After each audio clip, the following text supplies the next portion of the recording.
Adobe Photoshop में काम करते समय जब आप किसी इमेज पर काम करते हैं और उसके कैनवस साइज को बढ़ाना चाहते हैं, यानी कि जैसा कि आप स्क्रीन पर देख रहे हैं मेरे पास यहाँ एक वाइड इमेज अवेलेबल है। अब मैं इस इमेज को स्क्वायर इमेज में कन्वर्ट करना चाहता हूँ, यानी कि फोटोशॉप में मैं जिस वर्कस्पेस में काम करता हूँ उसे कैनवस बोलते हैं और इस कैनवस में काम करना चाहता हूँ और इसके स्पेस को बढ़ाना चाहता हूँ। तो उसके लिए मुझे कैनवस साइज को मैनेज करना होगा। कैनवस साइज़ जो है वो इमेजेस के टॉप, बॉटम, लेफ्ट, राइट हर तरफ से साइज़ में एडिशन कर देता है, साइज़ को बढ़ा देता है। चलिए एग्जांपल समझने के लिए सबसे पहले मैं क्रॉप टूल सेलेक्ट करता हूँ। क्रॉप टूल को मैं बाय टूल बार सेलेक्ट भी कर सकता हूँ या कीबोर्ड पर C प्रेस करके भी। और इसमें सबसे पहले मैं इसे रीसेट करता हूँ। रीसेट टूल से हमारी जितनी भी प्रॉपर्टीज़ जो कि यहाँ पर पिछली प्रोजेक्ट में हमने की हुई थी वो सभी रीसेट हो जाती हैं। रीसेट करने के बाद अब मैं इसमें जो क्रॉप मार्क टूल है मैं इसे हटाने के लिए कीबोर्ड पर एस्केप टूल प्रेस करता हूँ ताकि मैं इन मार्क्स को ना देख पाऊँ। मैं सिर्फ इमेज को देखना चाहता हूँ, इसीलिए मैंने इस एस्केप की को प्रेस किया। इसके बाद आप यहाँ देख रहे हैं कि जब मैं इमेज को क्रॉप करता हूँ कुछ इस तरह से, तो मैं इमेज को सिर्फ वहीं तक क्रॉप कर सकता हूँ जहाँ तक उसकी डायमेंशंस हैं। यानी कि आप बॉटम राइट पे देख रहे हैं कि मैं इससे ज़्यादा फ़ोटो को क्रॉप नहीं कर सकता। क्रॉप करते समय जब आप लेफ़्ट क्लिक को रिलीज़ करते हैं तो रिलीज़ करने के बाद जब आप इसे और एडिशन करते हैं, मैं इसे क्लिक करके और खींचता हूँ तो मैं अपने कैनवस साइज़ को कुछ इस तरह से बढ़ा पाऊँगा। अभी आप देख रहे हैं ये सिर्फ बॉटम और राइट की तरफ से बढ़ रहा है। इसे टॉप, बॉटम, लेफ़्ट और राइट यानी कि सभी साइड से बढ़ाने के लिए मैं कीबोर्ड पर Alt + Shift प्रेस करता हूँ। Alt प्रेस करने से मैं एंकर पॉइंट में कुछ इस तरह से चेंज कर पाऊँगा एंड शिफ्ट प्रेस करने से लेफ़्ट क्लिक को रिलीज़ करने के बाद जब आप इसे और थोड़ा सा नीचे की ओर खींचते हैं तो आप देख सकते हैं कि आपका ये कैनवस इस तरह से बढ़ता जा रहा है। इस कैनवस को आप हर तरफ से बढ़ाना चाहते हैं, यानी कि top, right, bottom, left her तरफ से बढ़ाने के लिए आपको कीबोर्ड पर Alt + Shift प्रेस करना होगा। Alt प्रेस करने से आप उस इमेज को एंकर पॉइंट यानी कि उसके सेंटर को बना कर रखते हैं, यानी कि सेंटर से जो इमेज है वो, यानी कि इमेज की जो अलाइनमेंट है वो सेंटर से बिल्कुल भी नहीं बिगड़ती। और जब आप शिफ्ट प्रेस करते हैं तो आप उस इमेज की रेशियो के साथ उसे बढ़ा सकते हैं, यानी कि उस इमेज की रेशियो मेंटेन रहेगी और आप अपने फ़ोटोशॉप में कैनवस को अपनी इमेज की रेशियो के हिसाब से बढ़ा सकते हैं। मैं अपनी इमेज को इतना रख के मैं इसे रिलीज़ करता हूँ सभी कीज़ को और चेक मार्क पर क्लिक करता हूँ। चेक मार्क पर क्लिक करते ही आप यहाँ पर ब्लैक बैकग्राउंड देख रहे हैं। मेरे पास ये ब्लैक बैकग्राउंड इसलिए है क्योंकि मेरे पास एक लेयर यहाँ पर दी गई है। मैं इसे मैक्सिमाइज़ करता हूँ डबल क्लिक करके एंड बैकग्राउंड लेयर मेरे पास कुछ इस तरह से, मैं इसे रिलीज़ करता हूँ इस लॉक आइकन को अनलॉक करके। इसके बाद मैं इसमें एक नई लेयर ऐड करता हूँ। इस बैकग्राउंड लेयर को मैं अनलॉक करता हूँ, इसे डबल क्लिक करके एंड देन ओके करता हूँ। अब मैं चाहता हूँ मेरे पास ये ब्लैक बैकग्राउंड की जगह मेरे पास वाइट बैकग्राउंड होना चाहिए। इसके लिए हम क्रॉपिंग टूल को भी समझेंगे और एक न्यू लेयर को भी ऐड ऑन करेंगे। सबसे पहले इसमें मैं नई लेयर ऐड ऑन करता हूँ जिसे मैं लेयर्स पैनल में जाकर न्यू के अंदर, तो इसे अनलॉक करने के बाद अब मैं यहाँ पर एक लेयर ऐड ऑन करता हूँ जिसे मैं लेयर पैनल में जाकर न्यू फिल लेयर के ऑप्शन में सॉलिड कलर मैं इसे क्लिक करता हूँ। इसमें आप इस लेयर को कोई भी नाम दे सकते हैं, वाइट बैकग्राउंड लेयर। मैं इसे ओके करता हूँ एंड देन आप यहाँ से अपनी लेयर का जो कलर है वो सिलेक्ट कर सकते हैं। ओके करने के बाद मैं इसे इसके नीचे रखता हूँ एंड देन आप चलते हैं क्रॉपिंग की तरफ। मैं जूम करता हूँ, इस इमेज को क्रॉप करता हूँ। जूम इन और जूम आउट करने के लिए आप माउस में स्क्रॉल बार का यूज़ कर सकते हैं।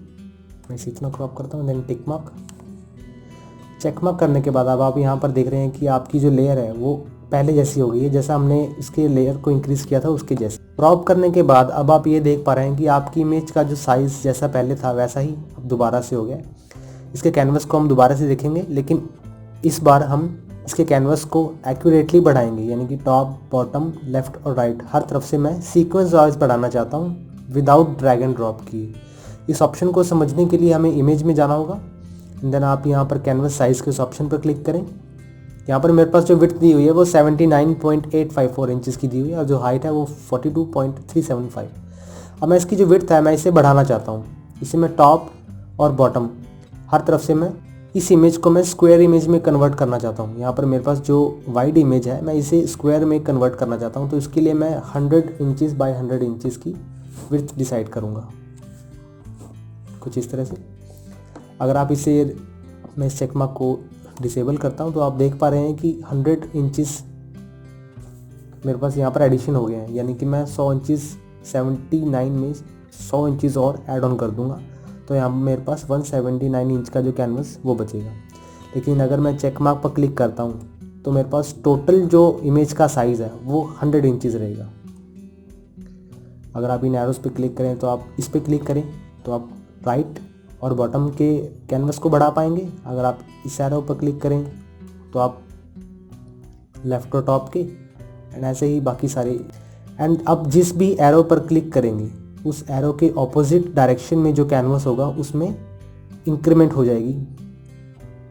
आप इन सभी एरोस में से जिस एरो पर भी क्लिक करेंगे उसके ऑपोजिट डायरेक्शन में जो कैनवस का साइज़ है वो बढ़ेगा। यानी कि अगर मैं इस एरो पर क्लिक करता हूँ तो मेरे पास इस साइड का एरिया बढ़ेगा, लेकिन मैं हर तरफ से एरिया को बढ़ाना चाहता हूँ, इसीलिए मैं और इस पूरी इमेज की विड्थ को मैं 100 इंचज़ रखना चाहता हूँ, top right bottom left her तरफ से। तो मेरे पास ये इमेज स्क्वायर में कुछ इस तरह से विजिबल होगी। मैं जूम आउट करता हूँ तो आप ये देख पा रहे हैं, और मेरे पास जो बैकग्राउंड है वो अभी वाइट विजिबल होना शुरू हो गया है। अब मैं इस इमेज की जो डायरेक्शन मैं उसे मैनेज करता हूँ। अपने कीबोर्ड पर Ctrl+T बटन्स को अगर आप प्रेस करेंगे तो आप इमेज के ट्रांसफॉर्मेशन रिलेटेड सेटिंग्स को ओपन कर पाएंगे, जिससे आप अपनी इमेज को फ्रीली ट्रांसफॉर्म कर पाएंगे। आप उसकी इमेज को फ्री ट्रांसफॉर्म यानी कि आप किसी भी एरिया में किसी भी डायरेक्शन में मूव कर पाएंगे। अगर आप उसके साथ साथ शिफ्ट के साथ साथ Alt की को भी प्रेस करते हैं तो आप हर डायरेक्शन में कुछ इस तरह से एडिट कर पाएंगे। मैं अभी शिफ्ट की को रिलीज़ करता हूँ और Alt को दबा कर रखता हूँ ताकि मैं सेंटर से इमेज को ग्रो कर सकूँ। मैं कुछ इस तरह रखता हूँ एंड देन इसे टिक करता हूँ। मेरी इमेज यहाँ पर बिल्कुल ठीक है। तो आप इस तरह से अपनी इमेज के कैनवस को बढ़ा सकते हैं, top right bottom left her तरफ से। इसके बाद हम इसमें एक छोटे से इफेक्ट के बारे में जानेंगे कि हम किस तरह से इसमें ड्रॉप शैडो का इफेक्ट लगा सकते हैं। मैं इमेज में राइट क्लिक करता हूँ एंड देन ब्लेंडिंग ऑप्शंस में जाने के बाद मैं यहाँ पर ड्रॉप शैडो की सेटिंग्स को क्लिक करता हूँ। तो ये मेरे पास चेक मार्क ऑन हो गया, यानी कि मैं इस पर ड्रॉप शैडो अप्लाई कर सकता हूँ। मैं आपको प्रीव्यू दिखाने के लिए इस डायलॉग को थोड़ा सा साइड कर देता हूँ। आप यहाँ पर मैनुअली ओपेसिटी को कुछ इस तरह से मैनेज कर सकते हैं, एंगल को एंड इसके ब्लेंड मोड को। लेकिन अगर आप डायरेक्टली इमेज पर क्लिक करते हैं तो आप उसकी इमेज को कुछ इस तरह से एडिट कर पाएंगे। आप देख सकते हैं यहाँ पर कि मेरे पास जैसे ही मैं इस शैडो को ड्रैग करता हूँ उसी तरह से मेरे पास ऑप्शन अलग अलग दिखने शुरू हो गए हैं। मैं इसके साइज़ को थोड़ा सा डिक्रीज़ कर देता हूँ 5 और स्प्रेड को थोड़ा सा इंक्रीज़ कर देता हूँ ताकि ये मेरे पास शैडो फैली हुई दिखे। जो ओपेसिटी रहेगी वो कुछ इस तरह से। नॉइस अगर आप बढ़ाते हैं तो ये आपको शैडो कुछ इस तरह से दिखे। नॉइस को मैं 10 रखता हूँ। डिस्टेंस कुछ इस तरह से आप कर पाएंगे मैनेज, लेकिन मैं मैनुअली करना चाहता हूँ तो इसे कुछ इस तरह से रखता हूँ। इसी तरह से आप अपनी इमेज में ड्रॉप शैडो का इफेक्ट लगा सकते हैं। मैं इसे ओके करता हूँ। ओके करने के बाद अब आपकी जो इमेज है वो कुछ इस तरह से दिखनी शुरू होगी। इसी तरह से आप अपने कैनवस साइज़ को इंक्रीज़ कर सकते हैं अगर आपके पास लिमिटेड कैनवस अवेलेबल है तो उस तरह से आप अपने कैनवस साइज़ को बढ़ा सकते हैं।